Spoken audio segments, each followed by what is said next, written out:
back to Ron's Rides. Welcome back to the channel and welcome back to another video where I'm probably one of the noisiest places I can be, the Daytona International Speedway. You guys know, home of the Rolex 24, home of the Daytona 500.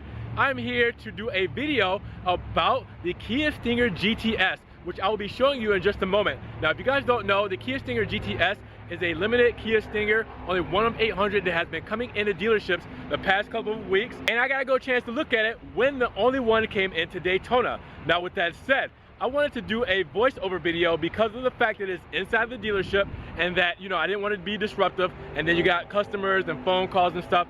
So I'm gonna do a side-by-side kind of switchback comparison between my Kia Stinger GT1 and the new 2020 Kia Stinger GTS. If you guys aren't familiar with my 2019 Kia Stinger GT1, I just got this about 2 months ago. So if you're newer to the channel, I put out a couple of videos on it, like doing launch control, doing just driving videos, the things I love about it, the things I feel like Kia could have done better, everything like that. So make sure if you guys are interested in the car, you check it out. But it is done in snow white pearl with red interior. Now with this Kia Stinger, I paid $46,000 and that is the MSRP. Now with that said, this is a lease, so I do have it for a certain amount of time. I do want to let you guys know the differences between the GTS and the differences between the GT1, and then what you would get in the GT2, and then you guys are gonna decide if it's even worth it to get the GTS over the GT2, or if you should decide between the GT1 and the GTS. Now, I know that's a lot of GT sayings, so bear with me, guys.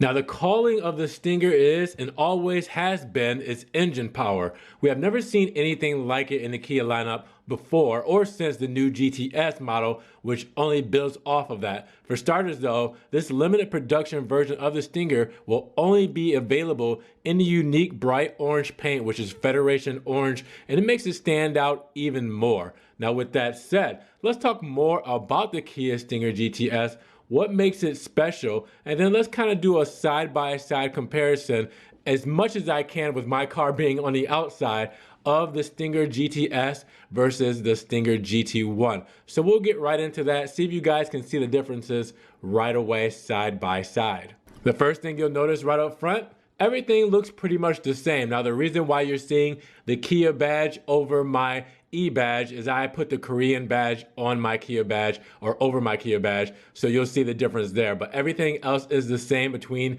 the GTS and the GT1. You get a lot more styling than over the premium versions, so this is what you're seeing as far as the headlight difference and all the moldings and everything like that. But the biggest thing you'll notice as far as the change up front is the grille. The grille surround is done in carbon fiber on the Kia Stinger GTS. So as you can see, it looks beautiful, especially under the lighting.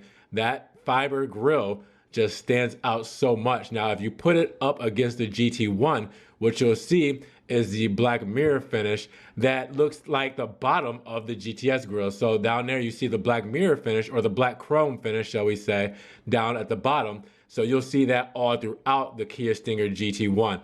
Top and bottom will be done in that same mirror finish. But other than that, everything else looks the same up front as it would in any other model with the GT1, GTS, and GT2. Another thing you'll see on the GTS is carbon fiber on the side view mirrors, all right? So your side mirrors are done up, or the mirror caps where you would see the black mirror finish on the normal GT1 or GT2s, you'll see in carbon fiber on the GTS. So now you see the black mirror finish over the mirror caps here compared to the carbon fiber. You'll see up top here that we do have the fake vents on the hood, the overstyled hood vents, as people would say. Right here, it is the same on the GTS. There's just a black finish, black fake vent. I mean, there's nothing else to it with the little chrome piece down the center. Same on the GT1 as it is on the GTS. They did not change anything, where I feel Kia kind of dropped the ball there. At least make those done in carbon fiber. Carbon fiber on the side blade. Right on the front fender, you do have, it's kind of like half carbon fiber, half gloss black finish, to where on the GT1, it is the black mirror finish that you'll see on the rest of the car, and it has the matte finish for halfway through. So you see the gloss black where the inliner is and the arms, to where the front part is carbon fiber. All right, so what you'll see on the GT1, it is actually mirrored up front, and then the second half on the inside, and those arms are done in a matte finish rather than a gloss finish like they're done on the GTS. So a little bit different styling there. They both look very good, but I would definitely take the carbon fiber over the black mirror finish with the matte look. Same wheels for the GTS. You have your 19-inch wheels. All the GTs get the same wheel. All the GTs get the same red Brembo brake calipers. I do wish that they got black calipers for the Federation Orange GTS because of the fact that the paint kind of clashes together with the orange and the red. I feel like a black caliper would have looked a little bit better, but same exact wheel. Again, I changed my Kia logo to the GT logo there in the center cap. Michelin Pilot 4s on the tires, but same exact thing there. All right, so let's talk about the rear. Pretty much the same thing, but what's different is the badging.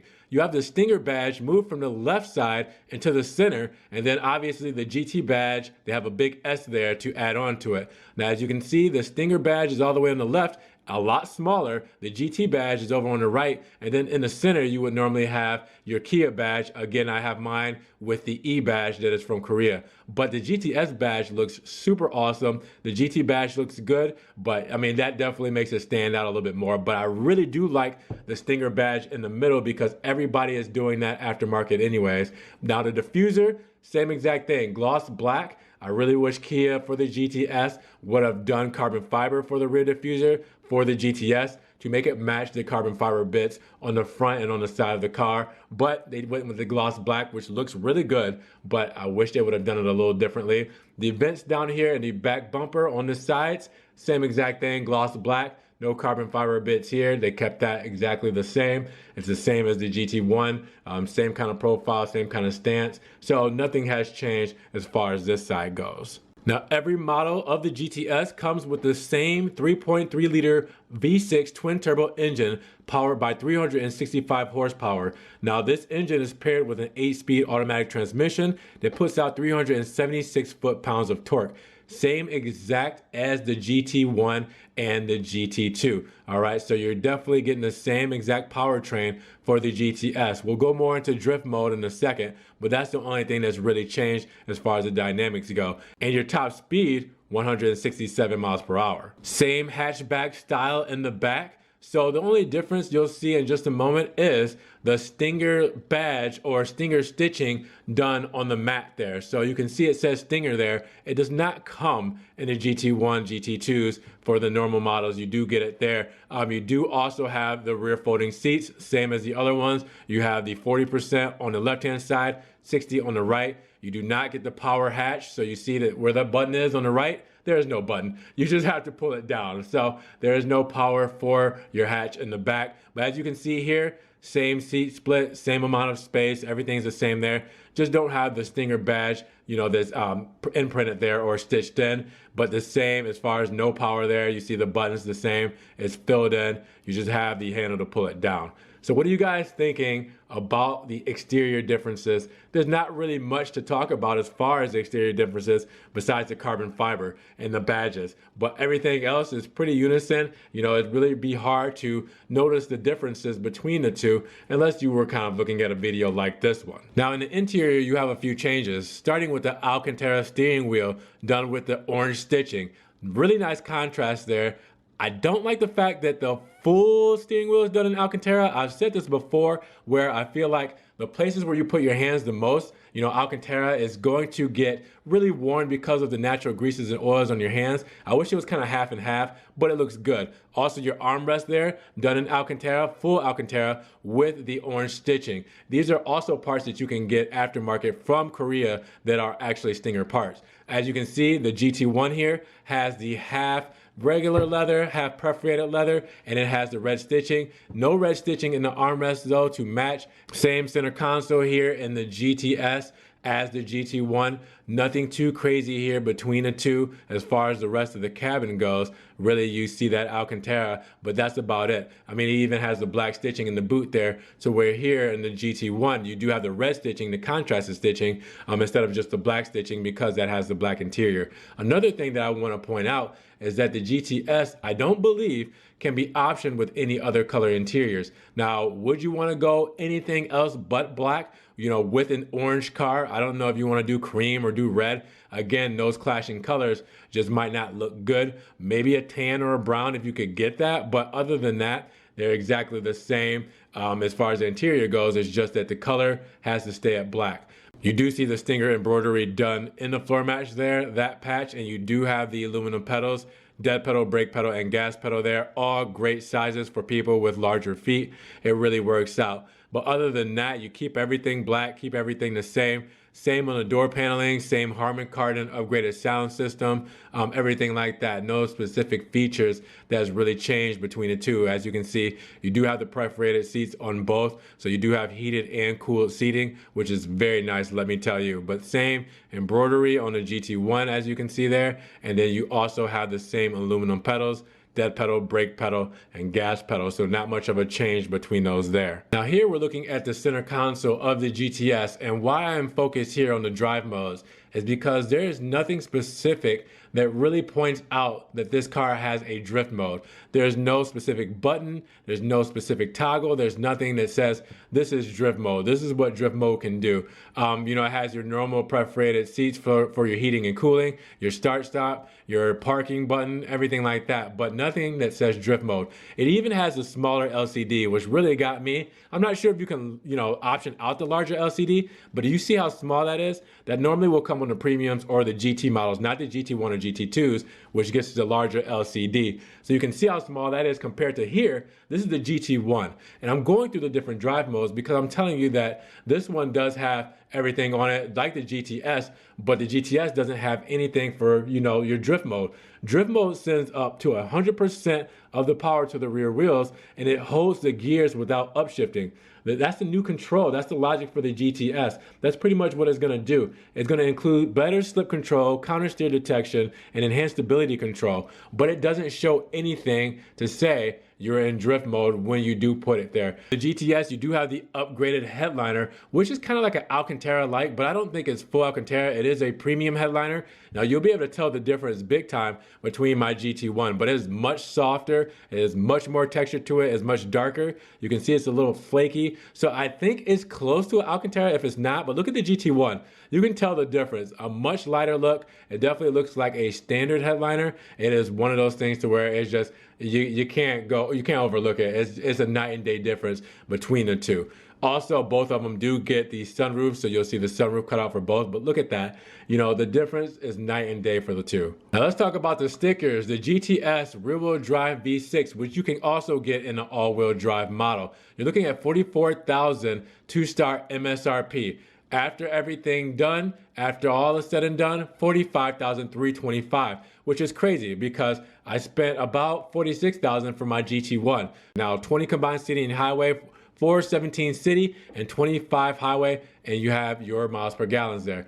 But let's go look at everything you get. Federation orange for the color, 3.3, 8-speed, your Brembo brakes, launch control, which you get on all those models, 19-inch summer tires, limited slip diff. The biggest thing here is between the GT1 and the GTS, you do not have an electronically controlled slip diff. All right, so with that said, the GTS does not have that because it has drift mode. So you'll see on the sticker of the GT1 that I'm going to post or show here in just a moment that it says electronically controlled, to where on this GTS sticker it does not. But other than that, these are all your options. This is everything that's included on your GTS. You can see everything broken down so you guys can see everything that you get. Alcantara, carbon fiber, all that stuff. Harman Kardon, the wireless charger, power sunroof. And then Kia's good warranty there, 10 years, 100,000 miles for the powertrain, 5 years, 60,000 for the basic warranty. Puts you after your MSRP and your freight and handling at 45,000. Now you'll see this is a Snow White Pearl that's actually in the dealership, not my specific sticker, but it's pretty close to all the options. But you can see here everything that's included. All right, so you do get everything set up there. This has the cargo mat to where mine didn't, so that's why I didn't have the GTS or the Stinger stitching or embroidery in my trunk. Now you see 47,000 for this specific model here, but you do see everything you get, and you see up there right under drive modes, you see electronically controlled suspension. All right, so that is where it comes in between this one and the drift mode in the GTS. But you can see that LCD too, color LCD instrument cluster with sport gauges. This one comes with the bigger sport gauges, as I showed you, to where the LCD in the GTS was very small. I don't think that Kia should have even let that pass. I think that if you're getting such a special model, put the bigger LCD in it like the GT1s or GT2s that can come with those. With the GT2, the changes come from the interior. Now, not only does it have all-wheel drive versus the rear-wheel drive, you have stuff like heads-up display, you have stuff like the full 360 camera, and the biggest thing that you'll notice aesthetically is the shifter. The shifter is the electric shifter in the GT2. So it's a short, stubby shifter, and it doesn't go back and forth like this and stays in place. It's like a joystick. So you move it forward, it comes back to its resting place. Move it backwards, comes back to its resting place. It's a lot better looking, a lot better functioning. This is more old school, but those are the biggest things as far as the changes for the GT2. All-wheel drive, heads-up display, 360 camera, the shifter, a couple other small things, but other than that, there's not much aesthetically that you see change. So basically you get the GT1 with all those extra bits on it. If it were up to me and I decided to package on the KIA Stinger GTS, fine, make it a little bit more money, but give it these options. Make the vents up top carbon fiber, all right? Even though they're fake, make them carbon fiber to match the other bits that you have carbon on it, all right? So instead of gloss black, carbon fiber. You do already have the carbon fiber top grille, but the bottom grille needs to be done in carbon fiber. The moldings here that are in the black mirror, carbon, all right? Even with this here, you have that done, I mean, carbon, everything carbon up front, all right? And then the mirror caps are already done in carbon, the side blades are already done in carbon, all right, that's fine. And then when you come along here to the rear, I would have maybe, if you didn't add any kind of a spoiler on the back, okay, fine. But do the rear diffuser in carbon too. Just make the whole package unison. Just make it all look the same, make it all match up, make it all look great. And if it were up to me for the GTS model in the interior, the Alcantara was nice, and the orange stitching that you had in the Alcantara on the steering wheel and on the armrest with the Alcantara, it was nice. But that was it. That we didn't see much more. We didn't even see orange stitching throughout here, as in where I have a darker color stitching or for the red to match the red seats. We didn't see any of that. Up top along the dash and everything above the glove box and all that, no different kind of accent colors to really distinguish it. No GTS badges, no nothing. Not even a little print that said drift mode or a little, you know, spare button or, you know, something to really distinguish that this car was a GTS, that it has a mode where you can help drift, and that it just really is a 1 of 800 model. There was nothing to distinguish it. After seeing all that, what do you guys think about the GTS? The biggest thing you get is the Federation orange color, all right? You get the carbon fiber mirror caps, the carbon fiber side vents, the carbon fiber top grille, and then the Alcantara steering wheel with the Alcantara armrest, and you get the GTS badge with the Stinger down the middle, and then you also get the drift mode.